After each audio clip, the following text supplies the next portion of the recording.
see if we can try and give you some advice.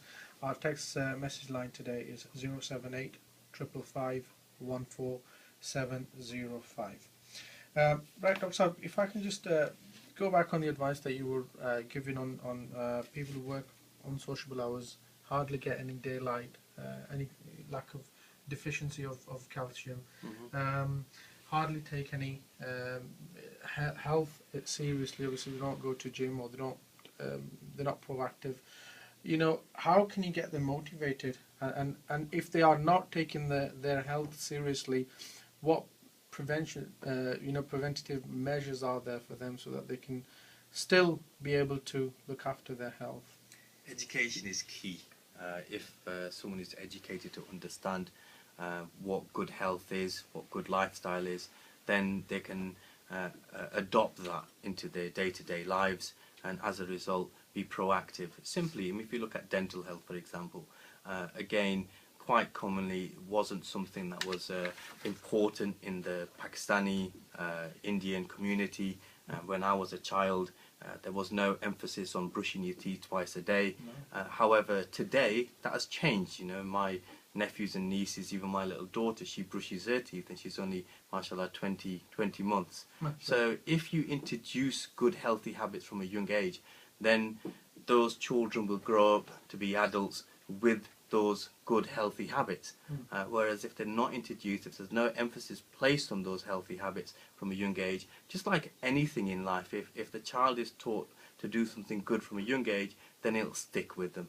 And when it comes to health, diet, exercise, the information is out there. We just need to educate our communities to understand the importance of this and embrace it, so that they can teach their kids. Just like they send their children to the masjid to learn the Quran, to send our children to school to learn about maths and English and education, this is how we should teach our children. The problem is, in our communities, our elders, they tend not to, they don't live a healthy life. No, they don't. You know, they live in sedentary lives, they're overworking, they're not eating the right foods, they're not exercising, and as a result of that, you know, everyone tends to mourn for them when they're ill and when they're unhealthy, or when they pass away, but no one's actually doing anything about it. If the health is, you know, like I said to you earlier, Allah subhanahu wa ta'ala, He tests us, mashallah. It's a ni'mat for us, obviously. It's a ni'mat, it's a God gift. It's a gift. Yes. But the body doesn't warn us. You know, there's no sign to say, look, your blood pressure's going up, or your arteries are clogging up. The first sign that tends to occur is you get the heart attack.